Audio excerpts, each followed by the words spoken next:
Okay guys, hari ni kita di Fancy Share 9 Salam. Kita ada sebuah Satria Neo okay. So owner hari ni bagi tahu kita dia ada masalah berkaitan dengan dia punya alam dan juga nak pusat kereta dia.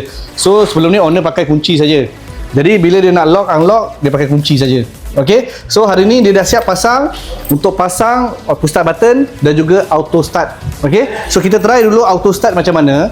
Okay, korang tekan sini sekali akan keluar macam ni. Jadi tekan sekali lagi. Nampak dia dah ada auto start lah.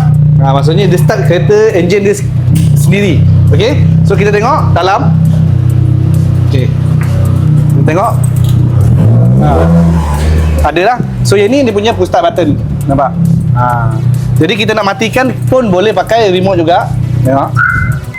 Okey. So nak start engine pakai push start button pun boleh sekali lagi. Tengok. So nak tutup pun sekali juga. Macam ni. So, itu saja. Alright. So, bila kita tutup pun tak ada masalah lah. Jadi, kita lock saja. Alright. So, korang yang berminat, tak kisahlah kereta Satria Neo ke kereta apa saja yang nak buat macam ni, auto start dan juga push start button, boleh hadir di Fancy Share 9 Salam. Kita akan bagi harga special dan juga wang machine yang terbaik. Tapi korang jangan lupa follow, like, share untuk konten yang seterusnya. Okay? Ngam, see you. Ciao.